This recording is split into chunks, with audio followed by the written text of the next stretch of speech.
Welcome to the Bringing Intimacy Back show, where intimacy is real. If you desire to intimately connect with yourself, your significant other, children, family, friends, community, and your higher power, this show is for you. Thus, we explore intimate topics, inspiring life stories, spirituality, and insightful tips on strengthening relationships. This show is hosted by Dr. April and her co-host, Dr. Kelly.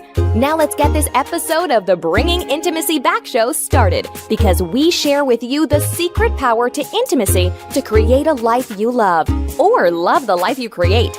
Now here's your host, Dr. April, and co-host, Dr. Kelly. Welcome to the Bringing Intimacy Back show, where intimacy is real.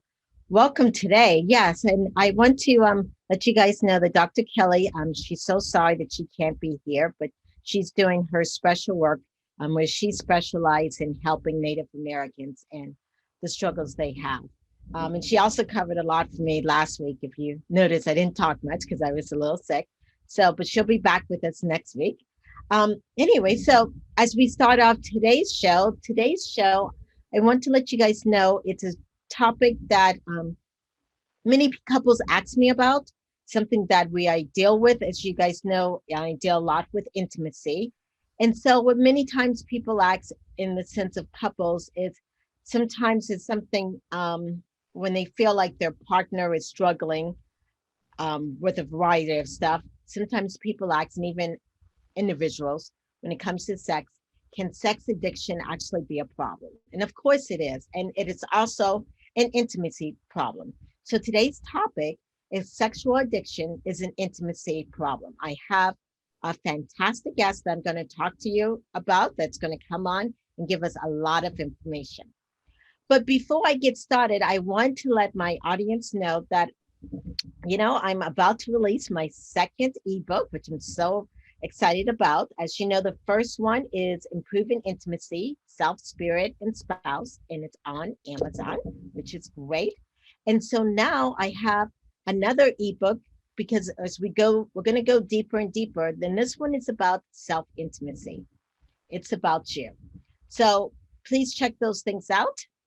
As now we're in July 1st, and as you know, every month we focus on a charity.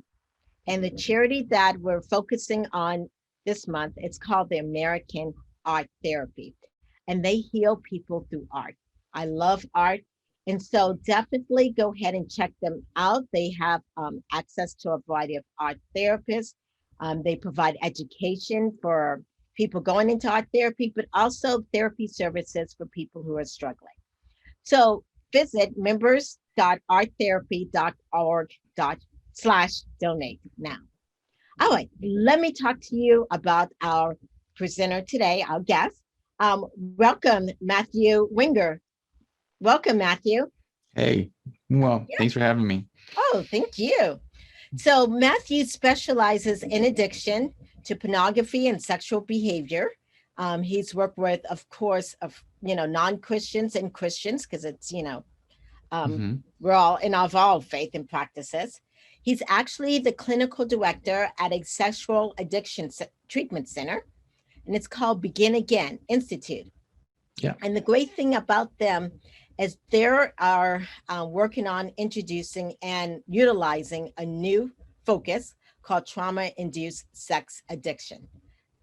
Mm-hmm. Welcome, Matthew. Yeah, thank you. Yes. So the first thing that we really talk about on this show, because it's called Bringing Intimacy Back, is intimacy. So as I get to know you and we talk about it, what is your definition of intimacy? Yeah, we say that intimacy is vulnerability plus authenticity, which is the definition that most of our clients, which are men, really struggle with, both being vulnerable about their own emotions and their own fears, even their needs, and then authenticity of the ability to be yourself in the present, in that moment.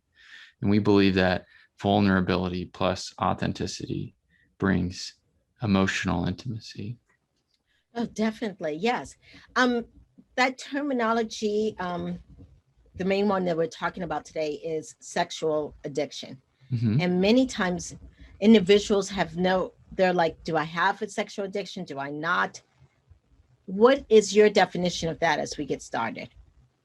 Sure. So there's obviously a lot of definitions out there of sexual addiction. I like to keep it simple.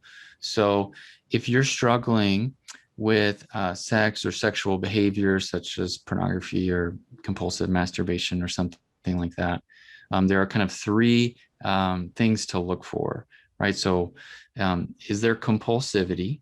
So do I feel like I need to do it? Or do I find myself wanting to do it in circumstances where I otherwise wouldn't? Or am I going out of my way to do it when I otherwise wouldn't? Right. So do I have a level of compulsivity where I feel like I need to? The second piece is it escalating in my life? Do I feel like I need to do more to get the same result? So what I used to spend 30 minutes doing this, now I'm spending 3 hours.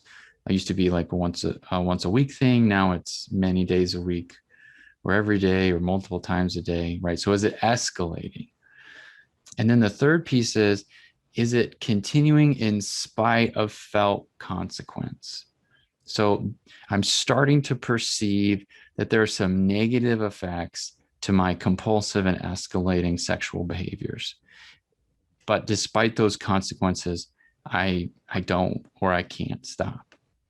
So those three areas are ones to kind of hone in on and see, well, is this actually maybe an addiction for me or someone close to me? Okay. And just to clarify in that, starting with your first one of being compulsive, you said it's need versus want. Yeah. Yeah. So Yeah. if you want to do it, is it an addiction versus you need to do it? Or if you need to do it, it's an addiction versus you want to do it. Sure. And it's kind of a both and, right? So we believe that sex addiction arises to regulate an unregulated nervous system, right? The stress, anxiety, fear, fight or flight, or freeze, right? Those kind of survival responses. In order to regulate those responses, sexual addiction has arisen in people to help them cope with those extreme responses in those traumatic responses, which I'm sure we'll talk about. Um, so, um, you know, I forgot I forgot your question. Just can you Okay, just give it that's to me one okay. more time? That's okay. Is the need versus want in the Oh, right, right, definition. right, right. Okay. So, all of those regulatory type behaviors, and regulatory behaviors can be almost anything, like eating pizza or going on a bike ride or whatever. But regulatory behaviors are things that help us get back to level. And all addictions originally started out as regulatory behaviors, things that we just did to try to feel safe, to try to just feel okay. But it's an addiction where when it becomes something that I need, now it Mhm. moved from a want into a need. So the behavior used to be something that I wanted to do. Now I need to do it to Right. feel safe, to feel normal, to feel level. Right, right. Which is a great thing for people to understand because sometimes people don't understand how a natural function can be an addiction, even Oh, just right. eating and all that kind of stuff. Yes. Sure. And I think there's all sorts of misconceptions around sexual addiction where well, what's wrong with sex? Right, I mean, it's something that people should do it, and they should do a lot of it if they want to, and right, why not? right. But that's really not what we're dealing with. Okay, okay.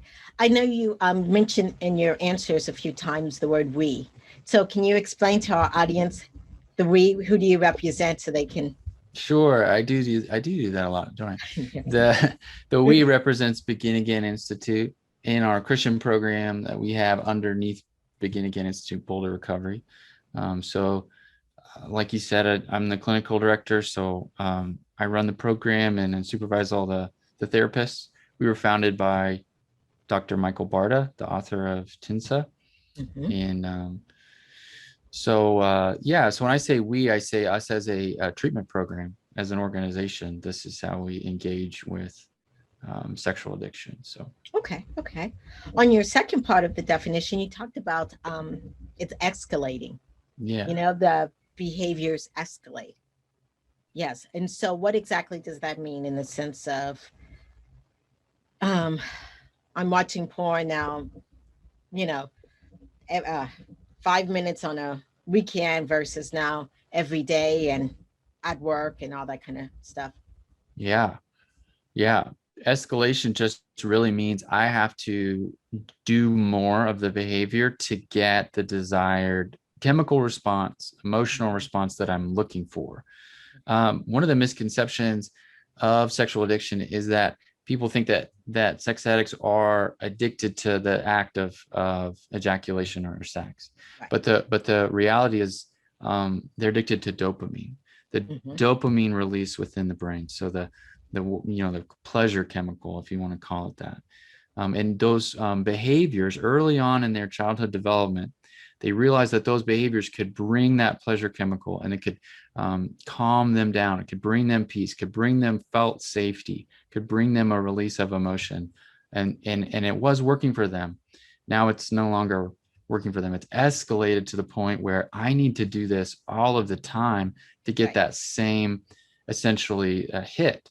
And an easy metaphor for this is drug addiction. You Right. have to use more and more and higher concentration of substance to get the same effect, and it works the exact same way.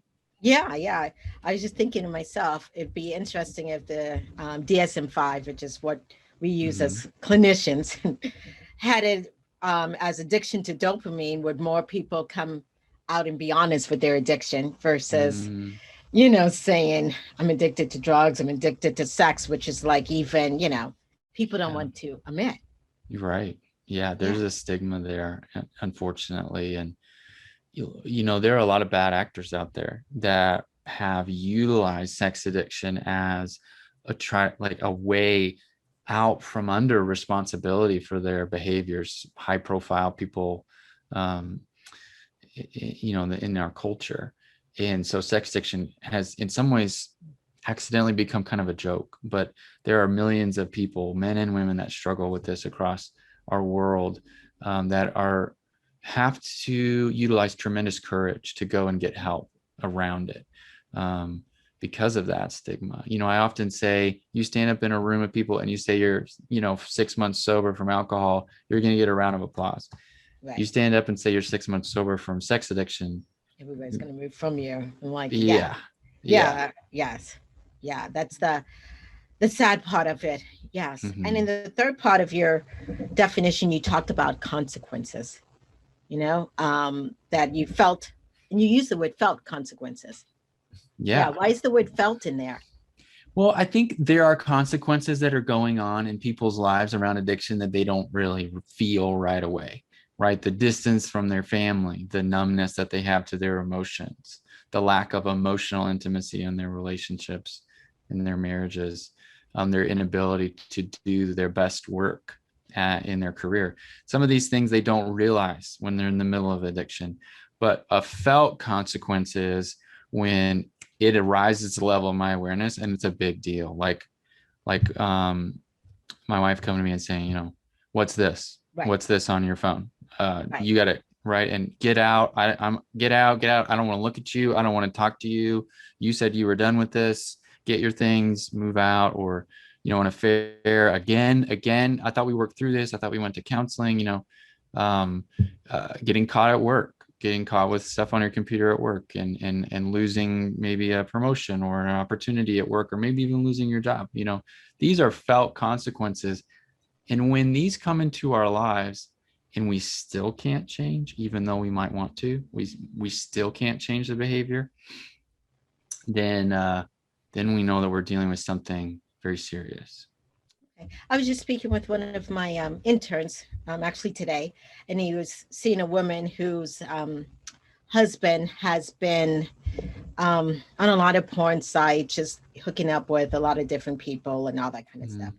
And so, and she's just really about to leave, Mm-hmm. but he doesn't seem to care, or he's not in the sense of a consequence. Sure. And of course, there's alcohol involved in all of this. So, does that mean that if he doesn't feel it, the consequence, does it mean that it's not an addiction or? No, I think determining whether you or somebody has a felt consequence is hard. It's hard to do for somebody else, but for them, It's like, hey, your wife is coming to you, she's threatening to leave you, and you don't want to change. Then, from her point of view, yeah, this guy likely has some sort of sex addiction. Right. Other people might say, hey, he's just not he's not a one woman kind of guy. But if you were to really sit down with that guy and say, hey, is this really what you want? Right. They might say no, right. If they're being really honest with themselves. But, the best time to deal with an addiction is when you're ready to change. And some people just aren't ready to either admit they have an addiction, period, or they're not done. We work with guys sometimes who only get one toe into recovery and say, hey, there's still some stuff out there I want to try. There's still some crazy out there I want to try. And I'm not done with this yet. And other guys just kind of lower their head and rub their face and be like, man, you're going to be me. And, they're maybe 20 years older and they say, do you want to be back here in this kind of program 20 years from now? Mm-hmm. This is your chance, man. And unfortunately that happens from time to time. Okay. All right. Thank you so much. Well, we're going to take a small break. And when we come back, we're going to go more into about addiction and treatment and how we can help individuals and couples out there who are struggling with this issue. We'll be back in a moment. Are you wanting a vacation in paradise? A vacation to rekindle the passion? A vacation without the kids? A vacation where you can learn how to communicate, where you and your partner actually hear each other and gain insight? If so, vacation counseling is your next vacation. Dr. April Brown has created vacation counseling in Southwest Florida as a perfect option for you and your partner. Our retreats are one couple at a time. We have a variety of packages available to choose from, including virtual couples retreats. If you and your partner are interested in the vacation counseling, please visit us at vacationcounseling.com for more information on pricing and packages. Also, follow us on Instagram and Facebook. To keep track of the latest news, stories, activities, or coupons on vacation counseling and Dr. April's other services, we encourage you to sign up to receive a monthly newsletter called Intimate Connections at draprilbrown.com.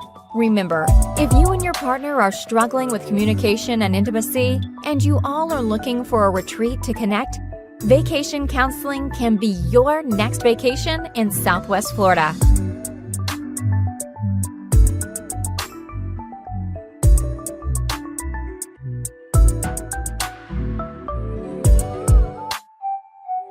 Welcome back to the Bringing Intimacy Show, where intimacy is real. Well, today our topic is sexual addiction as an intimacy problem. And we have Matthew Wenger here to sit here and talk to us about this. And so, Matt, before we go into the treatment, I know sometimes when people are thinking they're realizing, or their spouse is realizing they have a sexual addiction problem, sometimes the thing is that, like, what kind of trauma, what happened to me to cause this? Mm-hmm. Yeah. Does it always have to be a trauma, or what's your thoughts, sir? Yeah. So we believe that trauma is at the root of almost all addiction. And specifically sexual addiction, we believe that trauma, and specifically attachment trauma, is at the root of this addiction, right? Where a child was reaching out to get their needs met, and they were either abused or dismissed in response, right? They were verbally or psychologically, spiritually, emotionally, physically, sexually abused, or they were their caregivers had their back to them, and they were trying to do whatever they could to get them to turn around and pay attention to them emotionally. And you would think in a trauma-based program, most of our guys are coming from environments where they were physically abused, or there was some sort of sexual trauma. And that's true. We do see a lot of guys that are like that. And I believe there are a lot of sex addicts out there that have endured that kind of trauma, what we might call big T trauma, right? But actually, like 85% or more of sex addicts that have been surveyed across our country, and most of the men that come to our program actually are more in that little T trauma of My emotions were not validated at home. I didn't have a warm connection to my caregivers. They were present, but nobody seemed like they were paying attention to my emotions or my needs or validating me as a person other than the things that I could do. I was valued for what I could do, how I could perform, but not for who I was. And all sorts of instances like that. A simple way of looking at it, just really simple, is kind of what we call hot box and cold box. Hot box is kid reaches out and gets abused by the parent in some form or fashion, or they're getting abused and the parent doesn't pay attention. The cold box is kid is reaching out to connect with the parent, and the parent is distracted and has their emotional gaze away from the child. So that can be a drug addiction, their own addictions, their own marriage problems, finances, whatever it is, it's pulling the gaze of the parent away from the child. In both scenarios, that kid has to kind of figure out for himself or herself, how do I deal with my environment? How do I understand who I am? And they walk away with messages like, I must be bad. There's something wrong with me. Or I don't matter, or I'm not valuable. And those messages are at the root of most sexual addiction. So you take that brokenness, right? And then you couple that with an early introduction to maybe a maladaptive sexual behavior where the kid goes, oh, wow, this feels good. This kind of feels safe. This feels good for me. You kind of wind those together. And that's kind of the root of a sexual addiction, where I have to take care of myself. And, oh, look, here's this thing. Yeah. And so, like you said, and with sexual addiction, it's so much focusing on self. How does it relate when it comes to I'm connecting with a significant other or my wife, my husband? Yeah. Well, because those messages that were developed, or those little scripts, like that I have to take care of myself. I guess I have to take care of myself. I guess I have to figure this out. Right. Because I lived in that box, right? I lived in this little mold. I lived in this little blueprint of how relationships are supposed to work for me. This is how I understand relationships. I understand relationships as I reach out for help and support, and I get abused and rejected, and I get treated badly. Or I reach out for help and support, and I get dismissed and invalidated. If that's all I knew growing up, and I had to take care of myself, then accidentally I'm going to, think that my romantic relationship is going to operate the same way. And either I look for relationships that mirror those dysfunctions, or I impress those dysfunctions on my relationships. Because I think, and you probably encounter this all the time, that subconsciously, I think the brain thinks if I can get a second shot at this, I can do it better. And so I accidentally replicate my own dysfunctional childhood environment in my romantic relationships. And then what happens, right? I can't be intimate with this other person because they don't feel safe to me. Right. Because I'm seeing them through the lens of my childhood. Yeah. Right, exactly. Yes, yeah. So before we get into the treatment part, as people are listening, and there may be a person out there, they're like, well, I'm struggling. I'm watching tons of porn, or I'm visiting strip clubs, and I'm spending, a lot of excess money, or whatever the case may be, or on sites and spending a lot of excess money. How can they begin to talk to their partner about what's going on? That's super hard, right? If I'm realizing that I'm starting to have a compulsive addiction, usually the impulse is to hide it. The impulse is going to be to keep it under wraps, because what happens if they find out? And this is the deep-seated fear of the people who struggle with sex addiction, because it comes from that attachment trauma, right? Right. And the fear is, if they really knew me, they would reject me. Leave me. Yes. Yes. So there is almost no way that they are going to volunteer that information. What I'm going to do, and I've worked with so many guys that they're just going to try to manage it. They're just going to try to white knuckle it. They're just going to try to I'm going to stop. I'm not going to do it. I'm not going to do it today. I haven't done it for 3 days. Woo. But eventually, because I haven't dealt with the trauma at the root of it, it comes It's back going to surface around. back up. Yeah. People Right. are also afraid of losing their kids. Oh yeah. I I mean, mean, especially if you're a man. Sorry about that. But yeah. there's so many consequences, right? And Right. there's all these little boogeymen all over. Right. But what guys don't realize is that admitting, and men and women both struggling with Right. this addiction, they don't realize that admitting that this addiction is present in their life is not the consequence. It is the opportunity to get better and to heal. And so many people have told me that getting discovered was a consequence of their behavior. And I say, no, it's not. It's not. That is the opportunity for you to start the healing process. It's not a consequence. That go for it. So, I think some people within this addiction are brave enough to go to their partners and say, I really need help. I'm really struggling with this. And that's crushing to their partners. It really is, because it feels like such a deep betrayal, some of these behaviors. Right. So from a partner standpoint of view, if someone comes and says that, like you said, maybe they should look at it as an opportunity, which is hard when you're a victim. Yeah. So I think the opportunity end is more for the addict, right? Of like, I want to get out from under this. I want to get better. Right. I want to be a better husband or partner Right. or Yeah. spouse. I want to live a life, a real Right. life, for the partner, there's really no words to describe the devastation of these behaviors. And most of the time, what I hear is it's the lying. There's been so much lying, and they don't really know what their reality has been. As long as this addiction has been going on, it's like there's been another person in their relationship that they weren't aware of.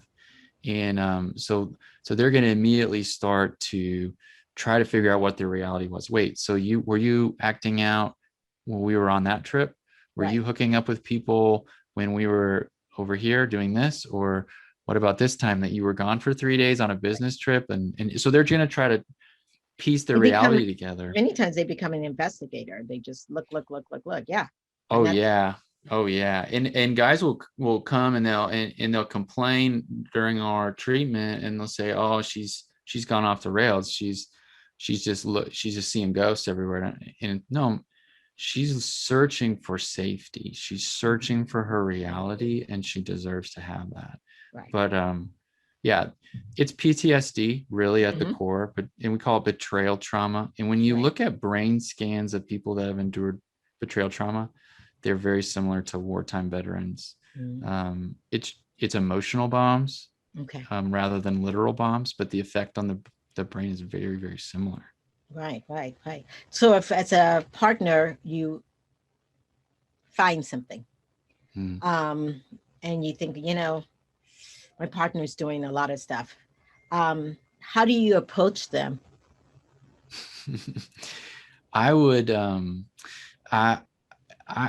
I don't know if there's a right way to do this, because it's so overwhelming in that moment when that first discovery happens, that if you come to them in anger and in hurt and even in rage, like who's going to tell you that you shouldn't respond that way?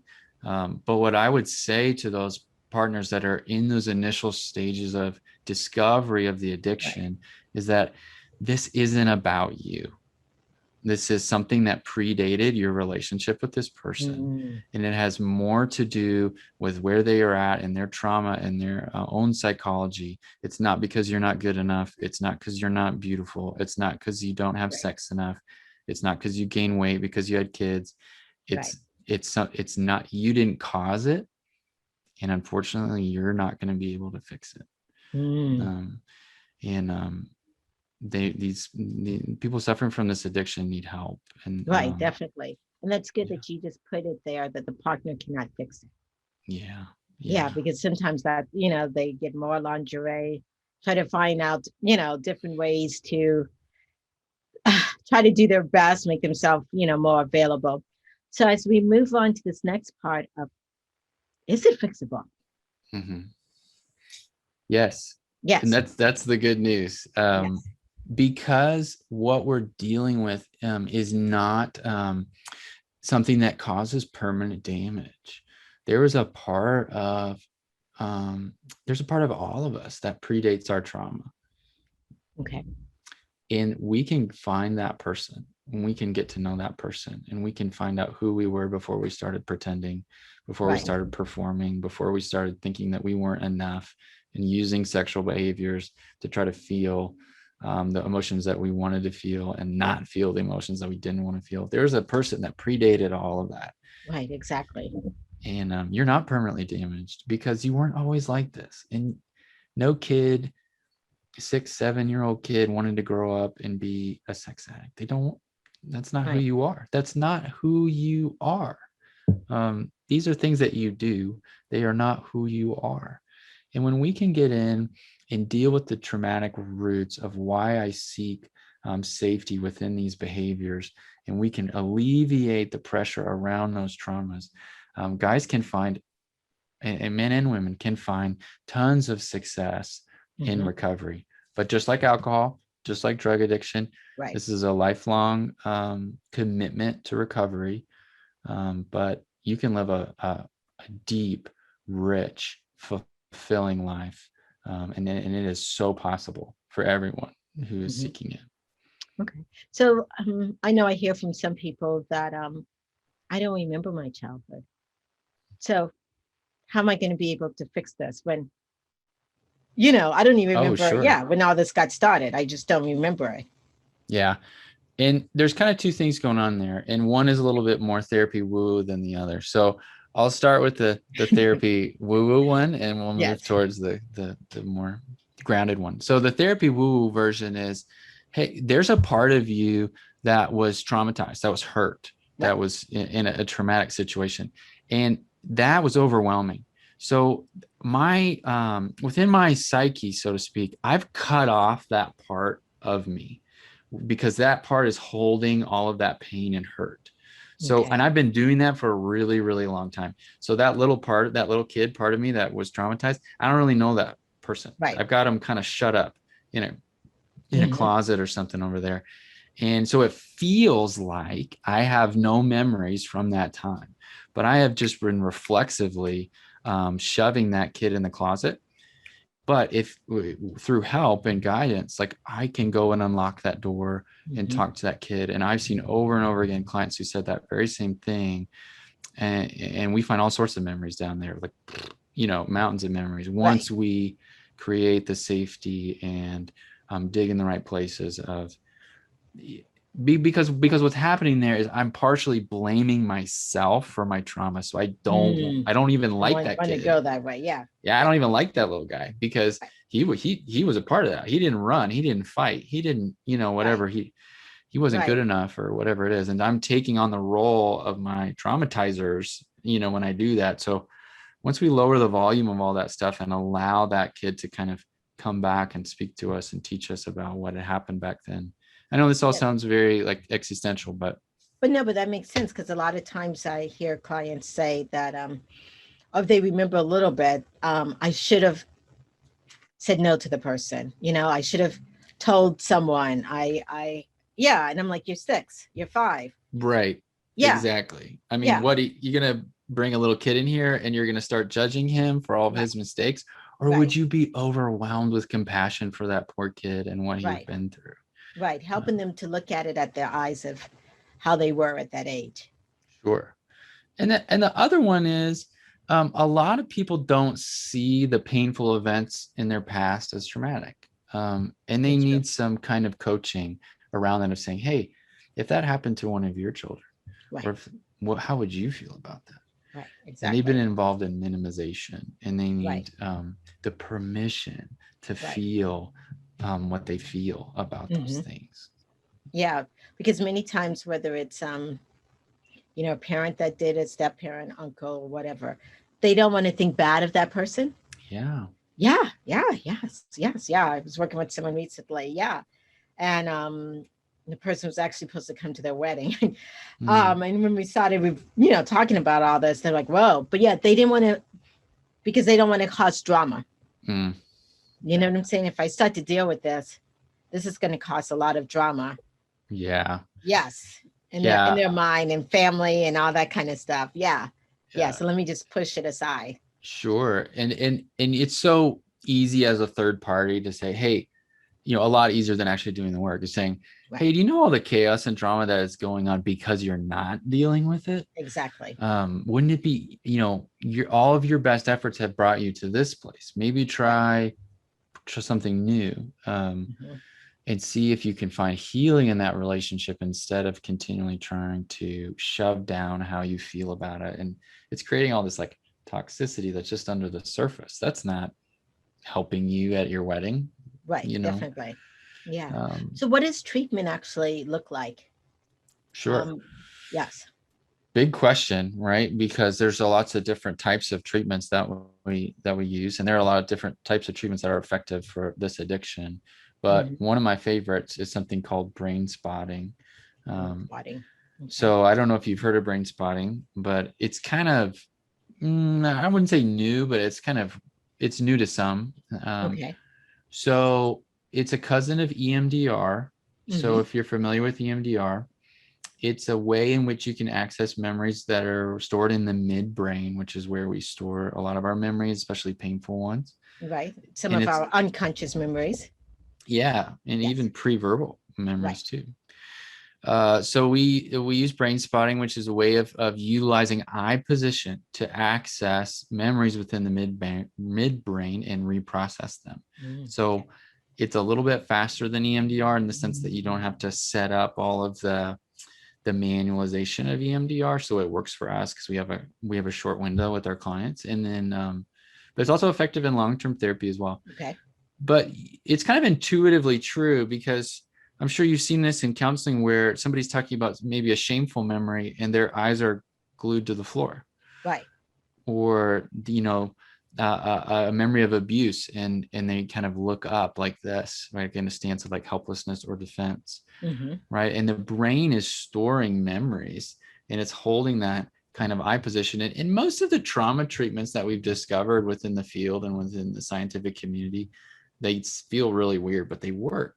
Hmm. And EMDR is the same way. Who knew Right. that, looking from left to right over and over again while you're thinking about your trauma could help you deal with it? So it's just one of those techniques that we use to get into the midbrain and allow people to reprocess those memories, to relive those memories with a safer emotional outcome, with a more mature brain. And it's very supportive, it's very organic, and you can Hmm. use different techniques within a brain spotting session, like, Okay. you know, empty chair work, or Right. talking with Definitely. the younger Yeah. parts of yourself, or things like that. So we believe that the body wants to heal, and you put the Hmm. body in the right space and it will take advantage of it. And brain spotting is one of those ways. Another way that we treat this addiction is in community. So Okay. sex addiction is by its nature isolating. Yes. Yeah, I don't, no one else knows about this, and I'm doing a lot of it by myself anyway, and I feel cut off, I feel weird, I feel maybe ugly in Hmm. it, within it, and it's very isolating. So bringing groups of addicts together in a cohort and working through the material together, I get to fight that lie: if you knew me, you would reject me. And I Right. get to develop empathy skills and emotional awareness skills within that group and build that connection. And we're really proud of our treatment model because guys will stay connected, and they'll Hmm. stay connected for years, and they'll go on vacations together, and their wives will meet, and they'll travel to visit each other, and they'll have text chains and Zoom calls that they all jump on, in the cohort. It's a tight cohort because you've told those people things that you thought you were going to take to the grave, and they didn't reject you. So it's a very big part of the treatment. So we do different types of experiential and all sorts of different treatments. Yeah. Okay. Yeah, I'm glad that you mentioned the brain spotting, and for our audience to realize that, of course, we have an unconscious mind that Mm-hmm. holds a lot of stuff, and even in the sense that our body remembers everything. Also, the body keeps score. So, Right. using therapies that tap into that, and then the other part of that group effort is phenomenal because so sometimes couples are think of, well, maybe if I put an app on my phone to stop me from doing X, Y, or Z, And then my Mhm. partner checks it. Mhm. Oh man, there's so Yeah, much going on there. Like you tell we, me. man, Yeah. within that addiction, we want to make the people closest to us the policemen of the addiction, Right. the prison guard or whatever else. And we just can't do that. It's so triggering for them to check those emails every day and to see, the update from whatever software that ends up in their inbox every morning. And we what I tell partners is your vigilance did not protect them from continuing to act out, and it won't moving Mhm. forward either. They need to want it for themselves. And apps are great, but most guys, if they're serious enough in their addiction, know how to get around that stuff. And Mhm. it's only buys them a few minutes, maybe a few seconds to, do I really want to do this? And most of the time, if they're really triggered, they're going to do it regardless of if there's an app in the way or not. But what a community support within an addiction um, brings a whole nother element in that I'm on this journey together. I have a sponsor, I have a meeting, and I have a space where I can go and talk about things that have been triggering to me. Can go and I have a space where I can be open about what I'm struggling with, and I'm not looping my partner into the daily struggle where she or he has to feel unsafe all of the time, whether I'm acting out or not. Mhm. Now, what we say is you need to tell your partner within 24 hours about a lie or a relapse.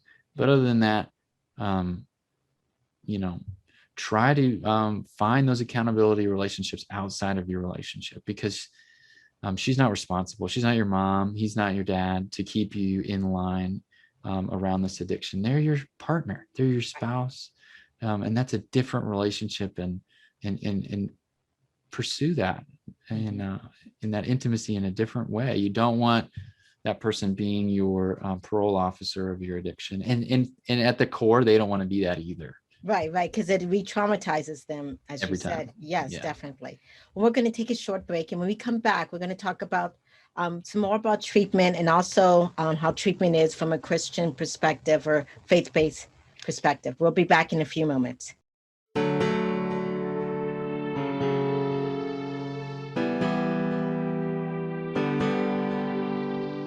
If you are listening to this commercial, you have a pulse. If you have a pulse, you have stress. You may need a therapist. How do you find a therapist? Oh, you go to your phone book. Wait, what's that? Go to the World Wide Web, you type in therapist near me. And then you find a list of acronyms. LMHC, LPC, NCC. How on earth do I understand this and navigate this? Go to drkellyboucher.com. Dr. Kelly specializes in helping people that struggle with anxiety, stress, burnout, grief, depression, compassion fatigue, sleep issues, body image issues. You can have help today. drkellyboucher.com.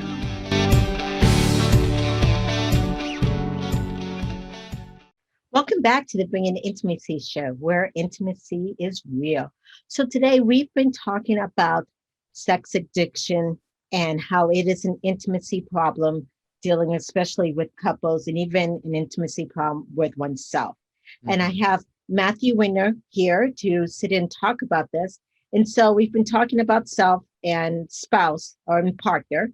And now I know that he does a lot with faith-based individuals Mhm. and in a faith-based, I think it's a faith-based program or it's an open. So our Begin Again Institute program is a clinical-based program, and Boulder Recovery is a Christian program where we engage with Christian men who see their Christian faith as a core piece of their identity and want to engage in healing and recovery through their experience and relationship with God in concert with solid clinical work. Okay. We have a question from the audience from a male who is kind of asking basically about that. They feel like, and I'm just summarizing the question here, Mhm. but they feel like if they come out, especially in their faith and they're from a Christian background, that they're never going to be forgiven, or it's just, it's one of those sins that you Mhm. shouldn't, touch. And how in the world do you get any kind of healing or from Yeah. the stuff that they've been doing? Yeah, I really feel like so much of that issue, and I mean, I really have a lot of sadness in my heart for that guy, and feeling like he can't um, tell the truth Right. to anybody in his life, Right. or be authentic in the places that he wants to be. And I would tell him, and I would tell other guys, um, God sees you for all of who you are, and he is not standing there tapping his foot waiting for you to get it together. In fact, he loves you and has compassion for you and desires healing for you. But more than that, he's in this with you, and he is faithful to you regardless of whether or not you ever overcome this addiction. So Right. a lot of Christian guys think God is going to love me if, God will love me if, Jesus will like me if I can only get on top of this addiction. And the reality is that's just not true. Right. He has so much love and compassion for you in this. And he sees everything, because oh yeah, you talked about the trauma that most people have. He saw the little boy. Yes. And he was the little there. girl. Yes. And he Yes. was there too. And that's so hard. And that's so hard to work through with these guys, that Jesus isn't just with you in the times where you feel his presence. He's always been with you, even in the hard times, even in the mistakes, even in the choices that you're ashamed of. He was there, and he doesn't feel differently about you. And what I'd say to that guy is, like, there are people within your life and in your community that will not reflect the gospel to you when you admit that you're struggling with this addiction. But that doesn't change the way that God feels about you. And that doesn't preclude the ability for you to get help. When we work with Christian men, and this is my passion, is to encourage them towards a deeper understanding of the gospel, because Christian guys think that Jesus' love is for everybody but them. And that's just not true. And they have theological beliefs that aren't connecting with their life experientially. And so we want to help them around that. But look, there is no greater example of the gospel than when somebody can pursue Jesus within this addiction and find hope and healing. That is the gospel, right? To open the eyes of the blind and to set the captives free. And right. And look at what happened with Paul. Yes. And so there are going to be people that are not going to be comfortable with you struggling with this addiction and speaking about it to them. And there's going to be people in your life that are going to have a hard time with it. But the people that truly love you and that are reflections of Jesus in your life are going to want you to find healing in around this issue. Yeah. And to touch a little bit on that, because we mentioned earlier, there are people who are trying to get help and they feel like they're being judged by society. Yeah. How do you deal with that? I say this to guys, that you need to find some trusted people. You need to find some safe people in your life for you to be able to talk to about this. And right now, culturally, it is not a safe thing for you to talk about this openly, unfortunately. And we're moving in that direction in the therapeutic community, where it's a more recognized addiction. But in our culture broadly, especially Christian culture, you're going to lose your job on the church board. You're going to not be able to serve in the children's ministry because of the misconceptions that sexual addiction means that you're just going to act out on everything that moves. And that's just not true. And so I say, find some trusted people in your life. Maybe it's just a sponsor, maybe your 12-step group, whatever it is, and be your authentic self in that space, and in every space that you really can safely. But man, printing a t-shirt off and that says, I struggle with sex and porn addiction is not a good idea. Right. And like you said, people do lose things. Another question, which I get a lot from Samantha, who's in New Mexico.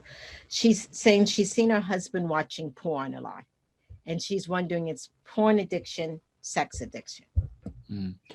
We treat porn and sex addiction. And what I tend to say is that when we get down to the nitty gritty, what we're dealing, and this is the topic of the show, this is an intimacy disorder, and it shows up in sexual behaviors like acting out outside your marriage, adultery, affairs, strip clubs, escorts and prostitutes, things like, and it also shows up in pornography. I wouldn't necessarily separate them into two different categories, because what it's doing is I'm seeking out sexual behavior, and it's pornography is most often coupled with masturbation, to bring that dopamine hit to my brain. And what happens when I do that is I kind of get numb. I kind of get high, and I can't connect with you, and I can't, because I can't connect with myself. Right, exactly. So what I would say to her is that have a careful, nuanced conversation with your partner about what it means for you that they are doing this, because that's what matters in the coupleship, right? That this, I don't know about other couples, but this does not feel right for me, and this is not what I want for our marriage. And I think this stuff is between you and I. Right. And it kind of hurts me that you're doing this by yourself. And so have that conversation. And if he is willing to change the behavior, and you see a marked change in the behavior, then you can be comforted by that. Or if he doesn't, then you know that you have a bigger issue. Or just go and see if he'll come with you to a marriage counseling session, and you guys can have a safe, mediated conversation about these things. Wow. Well, Matthew, you have provided so much information. Thank you so much for being on the show. If people are listening and they want to connect with you or hear about your treatment, can you let us know? Yeah. Yes. So beginagaininstitute.com or boulderrecovery.com are the ways that you can get in touch with us and the treatment that we provide. So that have all of our resources are on those two websites. So Boulder is the city, so BOULDER, and Begin Again Institute. Those are our two treatment programs, and we're really proud of both of them and the success that we've seen with. Just curious, if people are listening outside of Colorado, how long are those treatment programs? If you go in person, and do you guys have online treatment programs? So we're in person, and it's a 2-week program, and we see people from all over the world, all over the country, and they come and stay with us for 2 weeks. And we're doing intensive trauma treatment and psychoeducation 8 to 10 hours a day for 2 weeks. And guys can make a lot of progress quickly if we can stay in the work for those 2 weeks. That is a little bit beyond what you can achieve in once a week kind of therapy, where you kind of get sucked back into your world and all of the crises of your world, and then show up again for another 50-minute session a week later. So some guys lose traction in their work, and they need deeper help, and we're here to help them with that. Awesome. Thank you so much for being on the show. Yes, I really do appreciate it. For our listeners who are out there, just to let you know what's coming up, on July 8th, we have Dr. John Meyer from Hodges University, Education and Intimacy for Non-Traditional Students. July 15th, we have the Homance Chronicles. They're talking about friendship and intimacy. July 29th, we have Jack Beach, Learning How to Love from the Heart. And on August 5th, we have Ashley Cobb, Sex, Influencing, and Education.